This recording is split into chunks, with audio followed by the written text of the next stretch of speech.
It seems like more people are starting to get concerned about the economy. Read these headlines. Economic Times says recession fears are back in 2025. Will there be big economic downturn in the United States next year? USA Today says recession 2025. What to watch and how to prepare. And Forbes says sinking consumer confidence raises odds of a 2025 recession. Now, of course, if you look at the economic data as to where we are today, it doesn't agree. Markets are at or near record highs, unemployment is still historically low, and the economy keeps beating all expectations. Now, 2025 is going to be an interesting year because, of course, President-elect Donald Trump is going to be entering the White House, and he has made some bold promises on how he's going to keep the economy booming. So now, as we're entering 2025, what I want to do in this video is go over how our economy got to where it is today. That way we can get a better understanding as to where we're going. So let's jump right into that. But first, I want to remind you that on January 7th, 2025, I'm hosting a free, live, and virtual wealth building workshop on how you can build wealth in 2025. More specifically, I'm going to go over how you can lay out an investment strategy for you so you always have money to invest. Then I'll go over how you can find unique investment opportunities in this changing economy because things are changing. And then I'm going to go over how you can research investment opportunities. There's going to be so much value, so many things that I'm going to be going over. You do not want to miss this workshop, but you do have to register because there's a limited number of people that can join me live. I'm doing a morning and an evening workshop, one at 10:30 a.m. Eastern Standard Time, and then again at 8 p.m. Eastern Standard Time. So if you'd like to join me on January 7th, it's free. You just got to click the link down in the description below. First, let's take a look at how much our economy has grown. The United States economy is measured through a number called GDP, and in 2019, our economy was about $21.5 trillion big.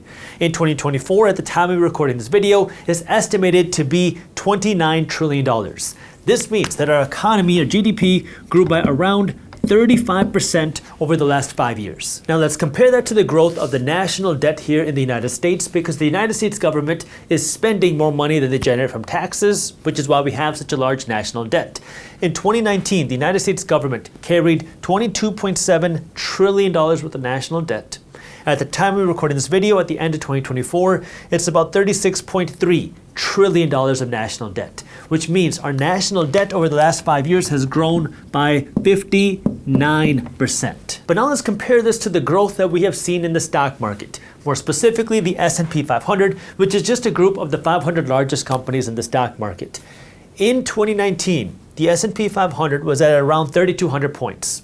Towards the end of 2024, it's hovering at around 6,000 points, which means the stock market is up over 87% over the last 5 years. And now for the icing on the cake. The median household income in America in 2019 was $68,700. The median household income in America in 2024, we don't know the exact number yet, but it's estimated to be around $82,000, which means the median household income in America has grown by a little bit under 20%, but I'll round it up to 20% right here. And now you can start to see a little bit of a problem. Our economy is growing at 35%. Our national debt levels are growing almost twice as fast as our economy, but then the valuation of stocks that make up our economy are growing almost 2.5 times the speed of the economy, while incomes are just not keeping up. Now, the reason why I'm pointing this out is because our markets and the economy are similar but different. But there can be issues when you're seeing markets moving significantly faster than the economy. And you could also see issues when you see debt levels growing a whole lot faster than the economy itself. In fact, Jerome Powell, who was the chairman at the Federal Reserve Bank, recently gave a speech where he said that the United States government's spending path is unsustainable because our debt levels are growing so much faster than the economy. I mean, if your debts are rising almost twice as fast as your incomes, like we're seeing here, you can start to see why that would be a problem. Take a listen. The U.S. federal budget is on an unsustainable path. The debt is not at an unsustainable level, but the path is unsustainable. Now, this seems obvious. If your debt levels are growing faster than the economy, you have a problem. Luckily, Jerome Powell has a solution. Take a listen. We've got to get back so that revenues and spending are in better alignment. We don't need to pay the debt down. We don't need to balance the budget. We just need the economy to grow faster than the debt, and that's not happening. We're running very large budget deficits at a time of full employment and strong growth. Balance the budget? Psh, nobody's got time for that. Pay down debt? What do you think this is, Dave Ramsey? Grow the economy faster? Now we're talking. This is the solution to fixing our economic problems at the government, is grow the economy faster than the debt levels. Don't worry about the debt itself. Now, the reason why Jerome Powell is saying this is because we're having a very interesting set of scenarios right now. Number one, we still have low unemployment. Number two, the economy is growing. But then number three, we have this large national deficit, which means we have the strong economy on paper, yet the government keeps spending so much money that it doesn't have. We have the third largest national deficit in history happening in 2024. Normally, the government spends money it doesn't have to stimulate an economy. And so when the government is spending all this money to stimulate and stimulate and stimulate, but we already have the strong economy, this is where Jerome Powell is saying our economy should actually be stronger than what it is right now, because we're racking up our debt levels to grow the economy, but the economy isn't keeping up with all of this debt. We should probably have a stronger job market. We should actually have a stronger economy than what we have today, but we're just racking up debt to stimulate our debt levels, and it's not stimulating the economy.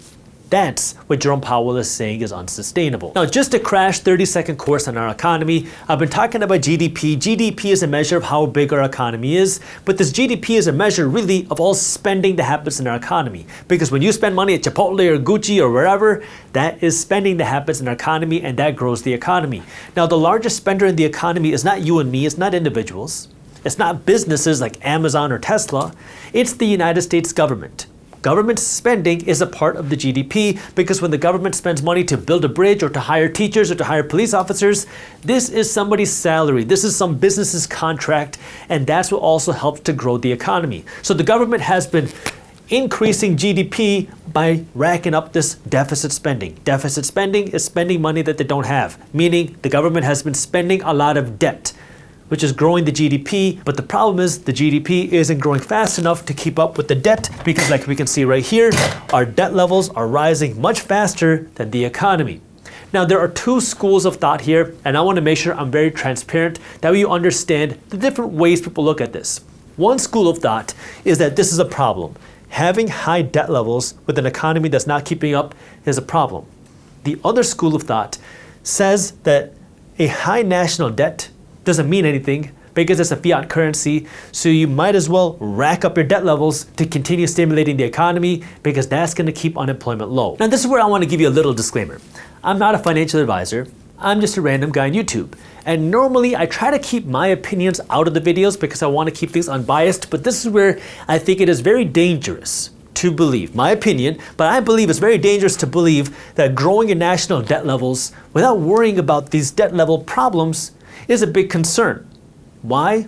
Because I'm a weirdo and I like to study financial history. This school of thought that the government can spend whatever amount of money that they want is called modern monetary theory, and what it says is that governments with a fiat currency system like the dollar under their control can and should print as much money as they need to because they cannot go broke or be insolvent unless a political decision to do so is taken. Now, I think it's very important to be open-minded to understanding and learning about different points of view because that's how you become smarter. And I've gone out and I've learned about MMT. I've gone out and read books about MMT, and I just don't agree with it. Essentially, the thinking behind this is that the governments can and should continue spending money that they don't have because that will stimulate the economy, increase wages, create jobs, and boost our economic system.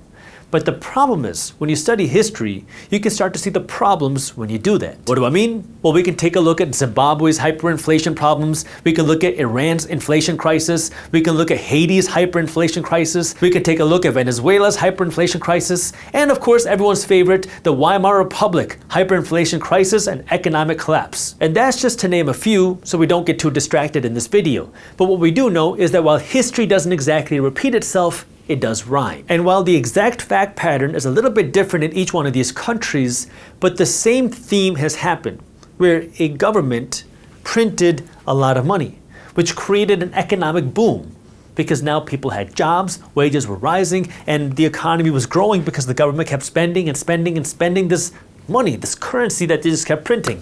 But eventually people started to realize that this currency was just pieces of paper. It didn't have any real value. And once people started to realize that this currency was just backed by a promise, then people stopped valuing that currency. The currency lost value. It created a big inflation problem. It could have created hyperinflation, which also in some instances led to an economic collapse. Now, if we focus this discussion now into the United States is not in a terrible position. The United States is the world's superpower. The United States has the world's strongest economy. The United States has the world's strongest government. The United States has the world's strongest military. The United States is in a very great place. So the chances of that happening are much smaller.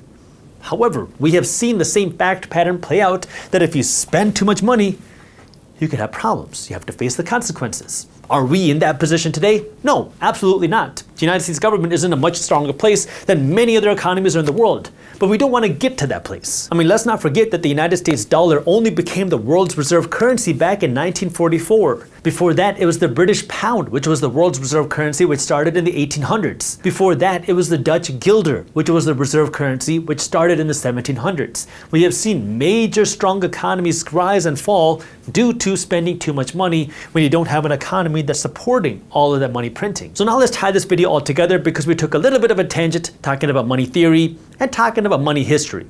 Let's talk about 2025 now. What's going to happen?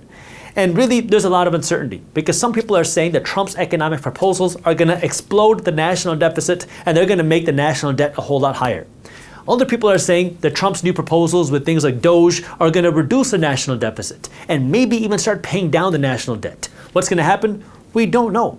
We don't know what's going to happen until it actually happens because everybody has a guess, everybody has a couple opinions, but financial opinions are like armpits. Everybody's got a couple and some stink more than others. My goal for you is not to try to predict what's going to happen because then you become a gambler.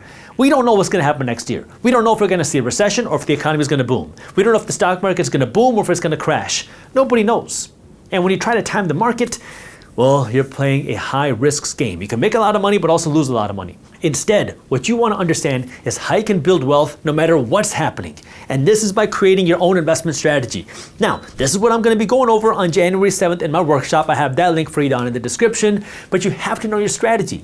If you are just a passive investor, let's say you're investing in something like the S&P 500. Now, what you do, you play the game A, B, B. If you've been watching my channel, you know what ABB is. ABB is always be buying. You buy when markets are up, you buy when markets are down.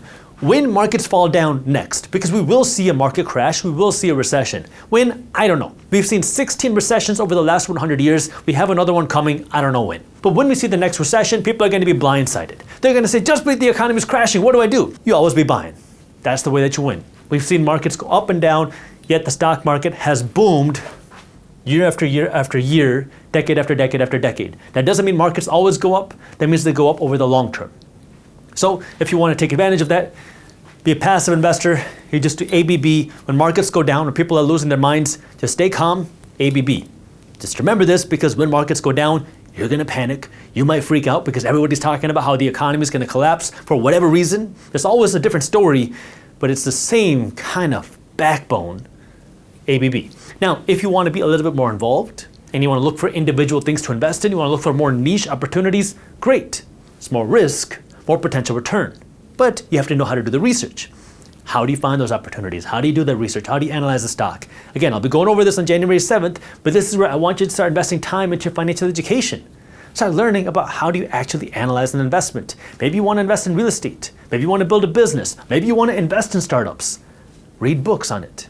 Watch YouTube videos on it. This is where I want you to start spending some time to learn how to do that. That way you can find a good opportunity, but be an investor. Investors are people that are investing for the long term, at least a year, if not years or decades. That's where the real wealth is built. Just take a look at Warren Buffett. He holds on to his investments for years, but he also spends a lot of time researching these investments. And this is where you got to understand the game that you want to play. Do you want to just invest your money into the markets, or do you want to find more niche opportunities? But what we do know is that if you just rely on your salary to survive, you're going to get screwed over by the system. And this is where I want you to be an investor, because we know markets go up, we know markets go down. We also know inflation happens. Inflation doesn't always benefit you as an employee. In fact, over the last 5 years, inflation has been around 23%, which means your income hasn't even grown fast enough to keep up with inflation.